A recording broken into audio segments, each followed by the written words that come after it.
Hi, welcome.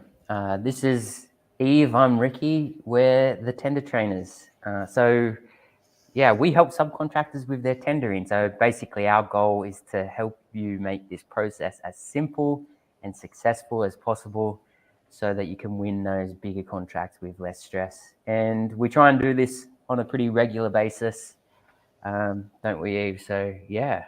It's generally weekly. Has been on a Wednesday. I think we're going to move it to a Friday around the same time, probably 11 o'clock. We welcome any questions. Drop us a DM if there's a subject that you particularly like us to touch on. And also, something we're going to start talking about a little bit more is we have a YouTube channel. And we have a lot of recorded content and previous lives on that channel that's super helpful for subcontractors. That's very kind of specific, short, quick, 15, 20 minutes on a certain subject. And it's starting to grow. We're getting more subscribers. We've got 16 now, which I think is great. So if you'd like to go over there and subscribe, then every time we do a new video, you get a little notification. So I'm going to drop here what our handle for YouTube is. It's at the Tender Trainers. And if you'd like to jump over and subscribe, you'll get a little update every time we do one of these value add videos. Fantastic. All right, should we get into the topic for this week? So what we've chosen to talk about this week is around getting your time back, particularly as a subcontractor director, and tendering smarter, not harder, in order to do this. So I think we're all probably guilty of this, right? I am as well myself. Poor time management, finding myself doing tenders at midnight on the night before getting them due to get them over the line. So just losing evenings and weekends because, I haven't planned things out properly or whatnot with things with deadline. I think it happens to the best of us, right? But Absolutely. I think, there are ways that we can avoid this, right? And these are things that we implement with our clients. So I wanted to go through a few of them with you, Eve, and get some. Amazing. Yeah. And let's just touch on that a little bit too as well. I mean, this is a really common conversation that we have with our clients when they first come to us, where they say, I'm working well into the evening trying to get tenders over the line, or I'm working on the weekend. And it just is a situation that's going to be probably really familiar to a lot of people listening, which is that they're working on site, maybe 7 till 4, whatever their site hours are, come home, maybe quickly say hi to the wife and the kids, maybe have some dinner, and then they're sat there at the computer trying to go through tender documents. It's probably not going to be the best time of it because they've just worked a whole long day, they're tired, and then they're trying to wrap their heads around sometimes complex, sometimes conflicting tender documents, try and get a tender in to make sure that tender accounts for risk is properly priced. And, there's a lot of extra stress that comes in with that kind of cycle, not just for the individual, but for their families as well. And even if they are outsourcing it and they've got someone tendering for them, as in during the estimation part, there's still an element of needing to manage that and check it. And it's just a really common kind of struggle that our clients face. And so we have some thoughts on how to help them with that. And this is what we do with our clients. So basically we just want to share that a little with the wider, all of LinkedIn. Cool. All right, shall I get into my points then? Yes, please. All right. So number one, qualify your tenders. And this is particularly around don't waste time on suboptimal opportunities. So sometimes I do hear let's just go for everything, right? Go for everything and something will stick. It's like the more that you throw at the wall, the more that will stick, right? Scattergun approach. I'll just approach.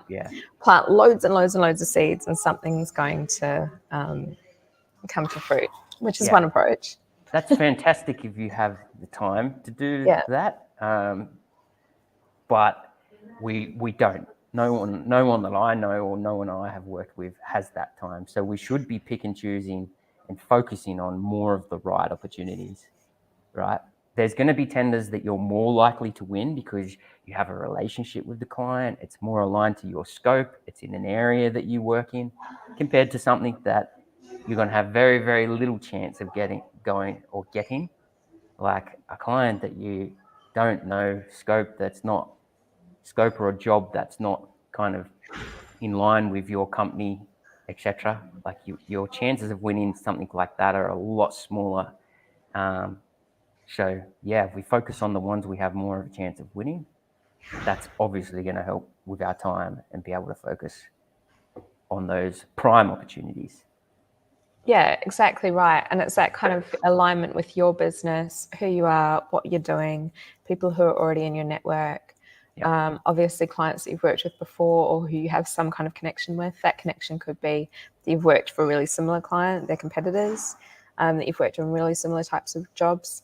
It's kind of looking for the projects, and the clients that really best suit who you are as a business and need you, rather than kind of just going, oh, I can do that type of work, so I'll just go for it, which means that your time put into tendering is diluted, right? Because if you're going for 10 tenders this month, how much time, energy, and attention are you going to put into each one?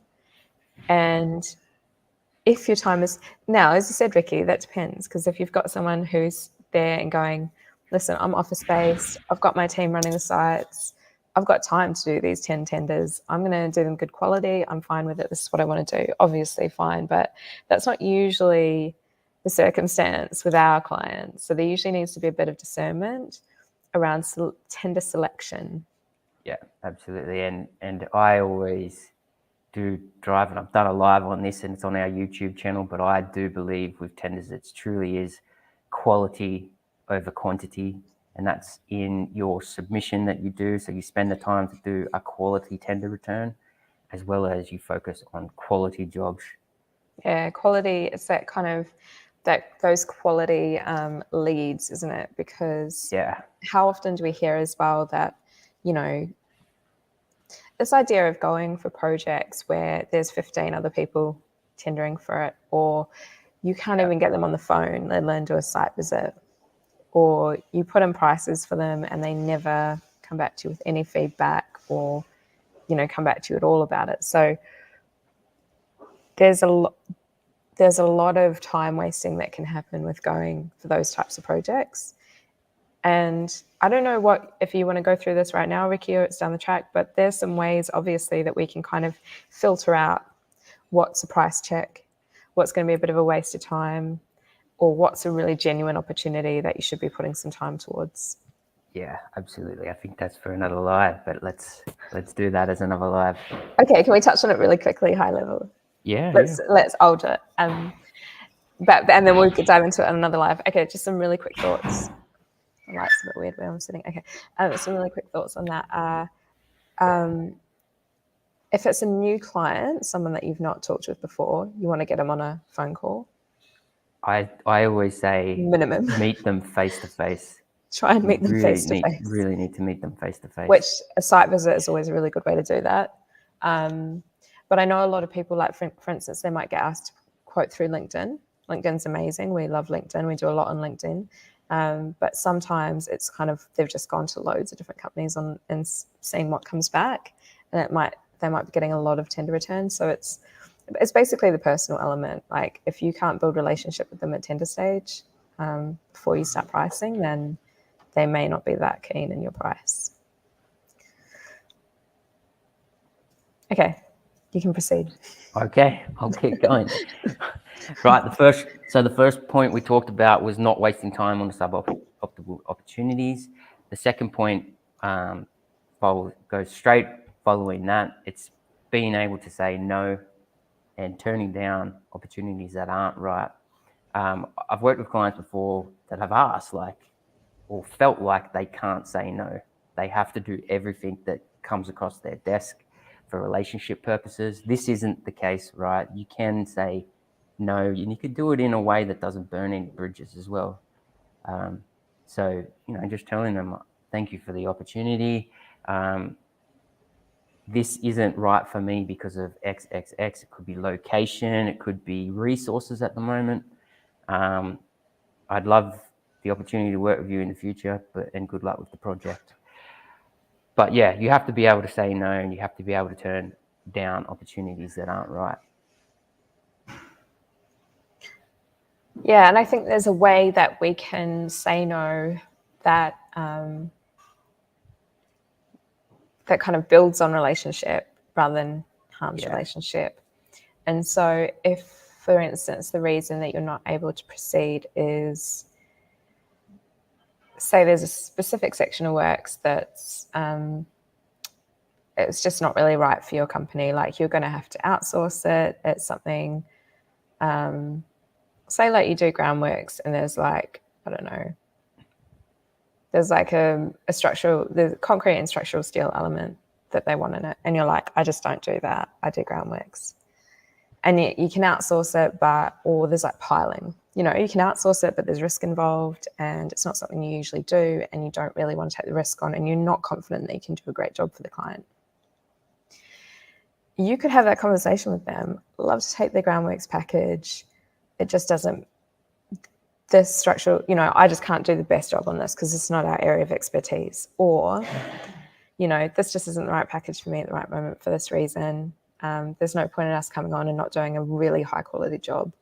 Or we're so fully resourced at the moment, but fully booked, you know, but I really want to work with you in the future.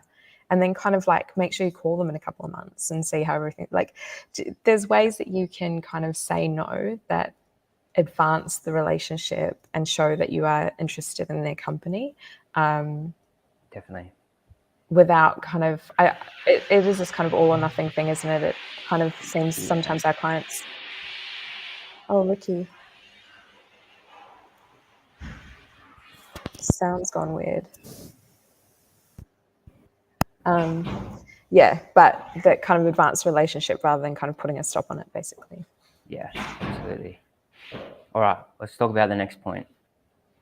The next point is get your people and your team sorted. So who in the team can help? Do they need upskilling? Can you outsource parts? So a few things that I want to talk about around this.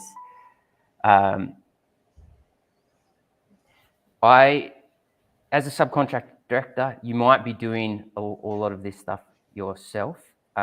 That is not sustainable forever, right? So you are going to have to bring other people in as you grow. When you outsource as well, you don't have to outsource everything. You can outsource parts. So you could outsource just the takeoff, for example, to an outsourced freelancer to help you with parts that might save you money, but really help you, streamline the tendering internal team-wise. So really getting that tender team in place, who's doing what.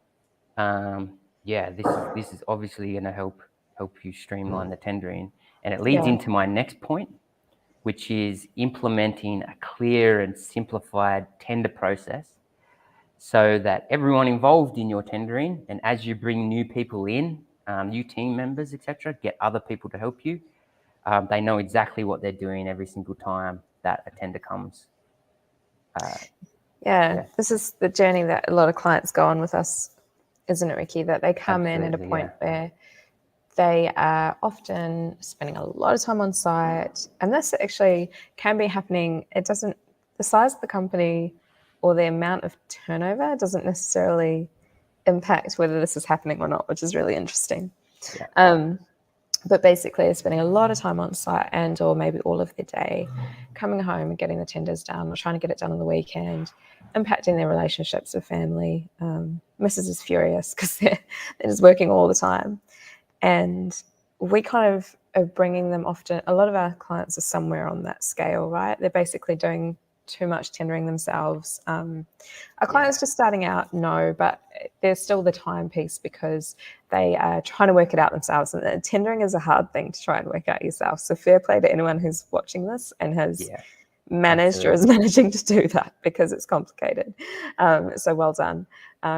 it's not easy, and but obviously it can be simplified, and that's what we do with our clients. But a lot of the time we're taking them from being their site foreman, their estimator, their bid writer. They are doing everything themselves, and we kind of help one way or another, depending on what program they're doing with us. We help them to get to the point where they are confidently able to outsource either parts of the process, as you said there, it might just be the takeoff, but basically bid managing it. So that even if they're like, there's no way I can outsource right now because of where I'm at, because I don't have the money to invest yet, because I'm quite small, because I'm starting out, that it's bid managed. And that means who does what, when do they do it, what's the deadlines, and it's very process driven, so that they either know that for themselves and they can just roll through process on the right tenders, or that they've got the team in place to do it, but they've set their team up in such a way that they can feel very confident about their team hitting the deadlines and about the way that they're pricing, and they kind of fully understand tendering themselves, because it's not something you can't outsource the responsibility of tendering. It's too important. You can outsource the work. Yeah. Yeah, you can You outsource the outsource work, the but legwork, you need to but not the know final sign-off. exactly. Yeah, it's too important. It's too important, isn't it? Mm-hmm. Cool. Yeah, I think having that process in place and people knowing what they're doing, that lets you as a director also kind of step out, but have the confidence that everything's happening as it should as well, and everything's running smoothly. Which kind of leads me on to my next point, which is plan tenders out so that we're avoiding last minute scrambles. So that really is by putting deadlines in place for parts of the tender, so that you're working on them early and not leaving everything to the last minute, focusing on what you should be up front. And that's certainly what I do with every tender, and it helps avoid those last minute scrambles. So making a plan. What do I need to get done by what dates? Yeah, and it's working backwards. Okay, I've got 3 weeks, 4 weeks to get this tender in. When do I need to have prices back from subcontractors? Because I probably need a week to get that into the tender. So I need so I've got 2 weeks. Call my subbies, can you get this done in 2 weeks? It's working backwards to today. Exactly. And I think, especially with a team, I mean, you're so good at this, Ricky, with what you do with getting kind of teams in place, getting your teams going for often our clients, like say for our one-to-one clients, for example, some of our pipeline to growth, they actually often have a team. They actually often have people in the team who they just haven't had them step up yet, who can estimate or who could estimate if they're taught. And it's interesting to hear the reasons that that's not happened. So obviously they'll often come to us and be like, I need you to sort my team out. And sometimes that could be that we actually drop into interviews, but often we find that there's someone waiting in the wings. There may be a contracts manager or someone from site who's pretty savvy and they want to get them involved. Or sometimes it's someone who's office-based. They might have sometimes like an assistant QS coming through, or they might have even sometimes they'll just have an office manager who's really on the ball. It just depends on the size of the company, obviously, or sometimes they may have an estimator coming in. But oftentimes we find there's someone waiting in the wings, and our clients will be saying, though, I don't know if I want to teach them because I might teach them some bad habits. And they've been kind of holding off on getting them running with everything because they're a bit worried that they're not going to kind of teach them properly. And so that's where having that really clear process in place can allow things just to run super smoothly. Yeah, absolutely. I've got another point here. This one, I don't think people do this as often as they should, but it's pretty simple, right? Ask for time, an extension of time on the deadline if you need it, right? And I think this is particularly important if you get a tender, it's due in 1 week or 2 weeks, and you want to go for the job looks good, the project looks good, the client's good, but you don't have time to do a proper quality bid, like get your subcontractors to give you a good price to then feed into your estimate, etc. Hit them up about an extension, right? Go in, say, I'd like another week. I'd like to go for this job, but I'd need another week to give you a good price. and see what they say. I think most of the time you'll find that they will actually give you an extension. Yeah, and I think that's always probably best received earlier in the process. Yeah, absolutely. You do it. If You it's got the to do day it of, first. you're going to look a bit disorganized. Yeah. Once you get the tender again, if you're planning it out, you can see that you don't have enough time, and you do it early after you've received the tender, they'll probably be warm to an extension. But, you know, the day before, after you've had the tender for a month, might be a little bit different. Exactly. The day before due date. Exactly. And there's some other ways you can go about it too. Like if they insist that the deadline's a deadline, you can always exclude some elements. Yeah. And then, you know, if there's something that you just, or put in a prov sum if you literally can't properly price it. Yeah. And then just indicate to them like due to time. But we're always all about trying to get it. It's accuracy, right? Like the closer you can Absolutely. get it, the better. So in the first instance, ask for an extension if you need it. In the second instance, if they won't grant it, there's still ways that you can go about pricing. But you'd want to be a bit careful about not tying yourself into something if you know there's an element that you haven't had time to price properly. Yeah, absolutely. Cool. I mean, they're my points. They're my points. Yeah, they're proven points as well. They do help you streamline tendering, and as a director, kind of give you back time.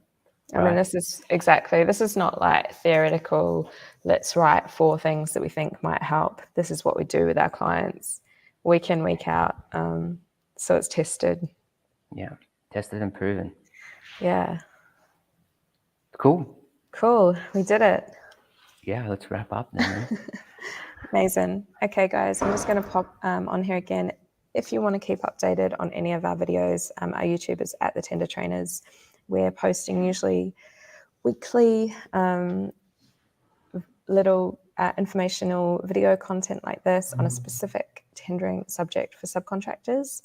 And if you have a burning desire to understand a specific piece about tendering and you can't see any content on it and you need to know, please feel free to drop Ricky's best, drop him a little DM and say, hey mate, I'm really curious about this subject, and we will definitely do a live on it. Absolutely. Amazing. All right, thank you. We'll catch you in the next one. All right, ciao.